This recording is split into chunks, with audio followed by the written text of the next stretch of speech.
So a question we can ask ourselves is, how many near-Earth asteroids do we have to find to feel safe? And the obvious answer is 100%. Let's find them all. But for practical reasons, that's not really a good goal to set. The first reason is that asteroids, or near-Earth asteroids, have a variety of orbits about the Sun.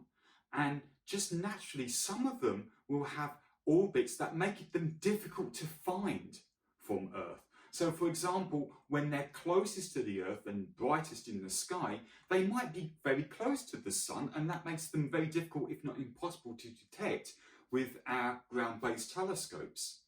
Or when they actually are visible from those telescopes, they're actually against the Milky Way, our galaxy, as projected in the sky, where we've got 100,000 million stars, 100,000 million points of light, and we're trying to find that extra point of light, which is the asteroid, that near-Earth asteroid.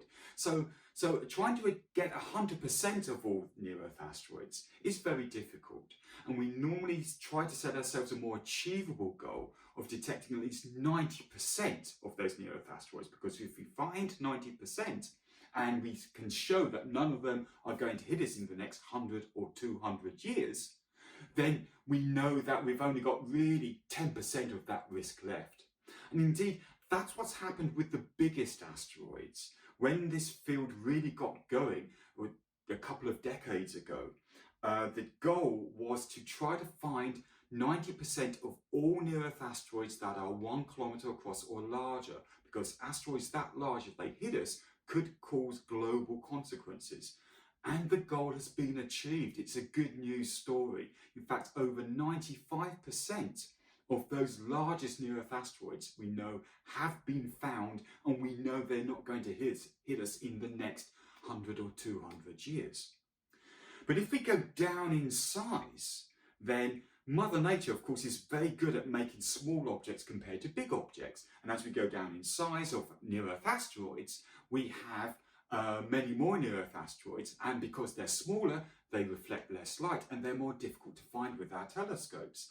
And so if we look at near-Earth asteroids perhaps 200 meters across, an object that, if it entered our atmosphere, will definitely make it to the ground, cause a crater, in fact, possibly devastation over the size of, or an area of a small country, then we've only found roughly half of those that exist so far.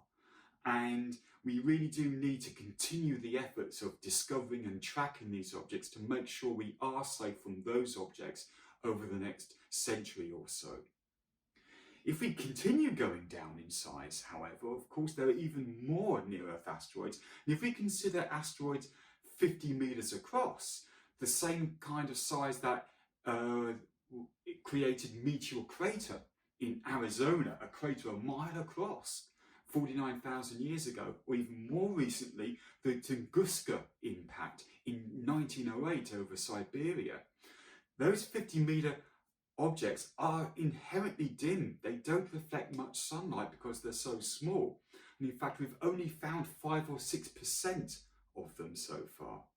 So while there's a good news story, and we can actually feel safe that the world will not end, as far as we know, by the impact of a large asteroid over the next 100 or 200 years, the smaller objects, which could still cause a lot of devastation on the surface of the Earth, are still out there unknown, and that's why the surveys and the tracking of these objects needs to continue.